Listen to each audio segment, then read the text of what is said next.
Hi there, I am Sara Graef. It's so nice to be here today. I am very excited to be hosting Happy Hour with the Arkansas Philharmonic Orchestra today. I was not expecting to be asked to do this, but I'm just thrilled about it. I am actually a composer. I'm not a performer. And I live in Los Angeles, California. I actually live in Pasadena. I teach at California State University, Los Angeles, where I have been teaching now for over 20 years. I do have some connections to the Northwest Arkansas part of the world, though, because I actually grew up in New York. I was born on Long Island and lived there until I was 15 years old, so up through 10th grade.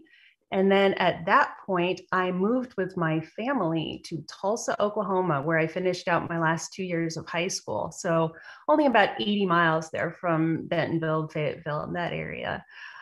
So it was nice for me to be able to kind of go back and visit a part of the country where I hadn't been for a long time. I have been here in Los Angeles now for about 3 decades, almost 3 decades, because I came out here for grad school and never left. I've been here, I got a job, I teach theory and composition and everything related to those topics at Cal State LA. Little bit about myself, besides being a composer, I love nature, I love photography, I love science. I'm really excited about the Mars landing today.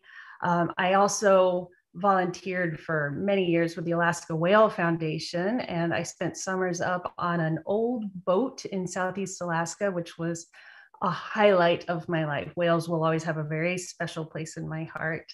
But now I am here in Pasadena with my beautiful family, my brilliant husband, and my insanely brilliant 5-year-old daughter. And let's see. While we're going, if you have any questions, please leave them in the comment section and I'll try and keep an eye on this. Let's see. Oh, and I wanted to make sure I let everybody know that tomorrow, February 19th, at 7 o'clock Central Time, there's going to be a wonderful performance of the Irene Britton Smith violin sonata performed by the insanely talented concertmaster of the APO, Erdine Kong, and pianist Nathan Carteret, and hosted by the brilliant music director of the APO, Stephen Bias, my favorite music director. So before I get too much further into this, I should say it's only just a little after 3 o'clock here in Pasadena, but you know what they say, it is 5 o'clock somewhere, so it's time for that cocktail. So my cocktail of choice today, of course, it has to be a Manhattan. My cocktail of choice is always a Manhattan. So let me tell you a little bit about the Manhattan. The Manhattan is a whiskey drink. You can use different kinds of American whiskey. You can use bourbon. We like to use rye. So we have this lovely bottle of Bullet rye here. You need some sweet vermouth, but you want good vermouth, like this beautiful Carpano Antica sweet vermouth. It's wonderful. You need some cherries. Now your cherries have to be some good dark syrupy cherries. Luxardo, really good. These Amarena Fabri cherries are really, really wonderful. Just nothing that looks like you pulled it out of a nuclear reactor. And then one of the most important parts of your Manhattan are the bitters. So of course, Angostura bitters are wonderful. You can use peach bitters, lemon bitters. We have these wonderful sassafras bitters, which I really, really like. You can mix it up a little bit, but what you're gonna want is about a 2-to-1 ratio of your whiskey or your bourbon to your sweet vermouth. You're gonna mix that up with about 3 dashes of your favorite bitters, give or take, depending on your personal preferences. Stir it up with some ice. Try not to let that ice dilute your drink. And then you can serve it up or you can serve it on the rocks. So I personally am very excited to have one of these right now. And I sure wish that, oh, look, wait, it looks like my lovely assistant has already prepared one for me. Why, thank you, good sir. I'm the downstairs conductor. Okay, thank you. So I'm going to try this lovely cocktail now. Delicious. So, talking about music, let's see, hold on a second here. I have a few different things to share with you. In recent years, I've been writing a lot of vocal music. I've written a couple of song cycles, a really moving song cycle that was commissioned by Nancy Mariah Balish and John Schuslin. And it's inspired by a story from a teacher I met named Carol Sampson, who is a poet and was a teacher at Columbine High School on the day of the horrible massacre in 1999. I have another song cycle that I wrote more recently, commissioned by Alta Boover, called A Woman's Life and Love. And this is written as a companion piece to Franz Schubert's Frauenliebe und Leben. And it's more of a modern feminist look at what it's like to be a woman in modern times. I just finished a commission for Daniel Neer, a baritone in Washington, D.C. This is about to be premiered on March 13th at Otterbein University through a virtual performance. And this is about the plight of the polar bear and how the polar bear is dealing with climate change. So a lot of it is really kind of fraught. A lot of what I write has a lot of meaning to it. I like to think of myself as a bit of an activist. There certainly is a lot going on in the world right now. There's a lot of pain in the world right now. A lot of people are cold right now. And a lot of you in Arkansas are probably a little chilly right now too. So I thought it would be nice for cocktail hour, for happy hour, to play some music that's a little bit more uplifting. So the first piece that I want to play for you, it's a little something I whipped up as a wedding gift for the music director of the Arkansas Philharmonic, or who you might know better as my lovely assistant, Stephen Bias. So this piece was performed at our wedding, which was on the beach, on the beautiful beach in Garapata State Park, just south of Carmel on the central coast of California. It's for soprano, alto, tenor, bass quartet. And it was performed by a quartet of brilliant, gorgeous singers that we know and dear friends from the Ohio Light Opera. But the recording that I have for you today is performed by the Inspiravi Chamber Choir. It was conducted by Sebastian Vallet. And it's a setting of Pablo Neruda's Sonnet 17. So let's hear that.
So that was Sonnet 17, written for my wonderful, sweet, handsome husband, Stephen Bias, performed at our wedding, and then later by the Inspiravi Chamber Choir here in Pasadena. The next piece I want to play for you is a big change of pace from that.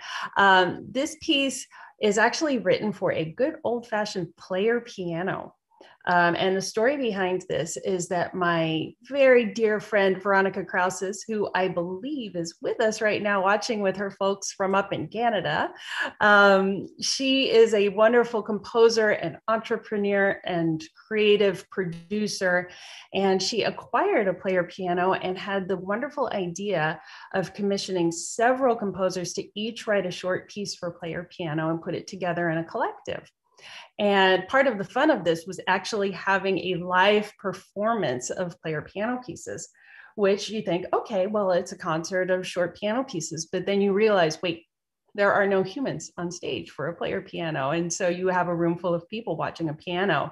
Well, Veronica is being Canadian, has some friends and some connections to Cirque du Soleil. And so one of the really wonderful and creative parts of this performance was having people from Cirque du Soleil actually dance across stage and change out the paper rolls between each piece during the concert. And it was a lot of fun. And we actually got to have our rolls printed, and I have a couple copies, and I thought I would show you right now. So they come in a box that looks like this, and it's actually a paper roll. It's in a scroll like this. And what's really fun is when you unroll it, look, there's my name. And then you can unroll it further and you start to see the music unfold. And so this is how the player piano paper rolls are created for the pieces. The name of this piece is Building 58, because right around that time I had just read Kurt Vonnegut's book called Player Piano. And in the book Player Piano, there is a building called Building 58. And I'm just going to read you right now straight from my program notes, because that'll be better than me trying to make this up as I go along. Player Piano, in which machines have largely replaced humans in the workforce, Building 58 had been one of Edison's machine shops in the 1880s. And Paul Proteus, the engineer hero of the story, secretly treasured this archaic building as an emblem of how far mankind had come in the subsequent decades, delighting in the nonstop bobbing, leaping calisthenics of the more modern machinery within an aging shell. And so this piece, again, written for an actual player piano. One of my goals was to write something that's actually not playable by a human. And so it's all over the keyboard like this, and representing a lot of that machinery that you would think about being in this Building 58. So here we go.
Okay, so that was Building 58 for player piano.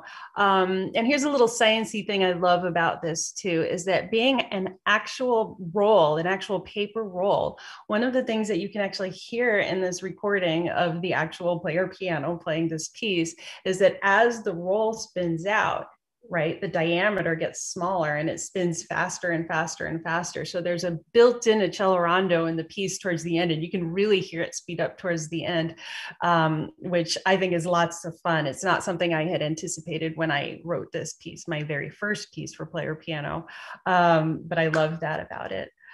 So I have one more piece I wanted to share with you today. This piece is for full symphonic orchestra, and it is called Cooling in the Peppermint Wind. And this piece was commissioned for what used to be the Tupelo Symphony Orchestra, is now the North Mississippi Symphony Orchestra, and it has been performed in Mississippi and Portland and at the University of Mississippi. And it's also been performed by the Arkansas Philharmonic Orchestra. I also did a wind ensemble arrangement of this piece. So that's also been performed by a couple of universities around the country. And it's a lot of fun. It's a really energetic piece, lots of drums and lots of brass. And it was inspired, the title, I should say, was inspired by a poem by Shel Silverstein. And I think everybody knows Where the Sidewalk Ends. And so the title, Cooling in the Peppermint Wind, is actually a paraphrase from that. And it goes, the quote from the poem is, and before, there is a place where the sidewalk ends and before the street begins, and there the grass grows soft and white, and there the sun burns crimson bright, and there the moonbird rests from his flight to cool in the peppermint wind. And so that's where the line cooling in the peppermint wind comes from. So I'm not going to play the whole piece for you, but I'm going to play an excerpt from it, the last couple of minutes. So here is Cooling in the Peppermint Wind.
And that was the end of Cooling in the Peppermint Wind. So that is all the music that I wanted to share with you today. If anybody has any questions, please feel free to put stuff in the chat. Otherwise, I just want to say how grateful I am to the APO for letting me be part of this series. This pandemic has been just surreal and bizarre for everybody. And it's so impressive to see what so many musicians have done to try and get by during this crazy, crazy time. So I just want to thank all of you so much who were here watching with me today. I want to send all my love out to you and to the whole world. Everybody, please stay healthy and please stay warm. And join the APO for the next happy hour too. And don't forget to tune in tomorrow night, 7 o'clock Central, with Erdine Kong and Nathan Carteret and Stephen Bias. And you'll have a great time. I'm sure it will be absolutely brilliant. Bye-bye.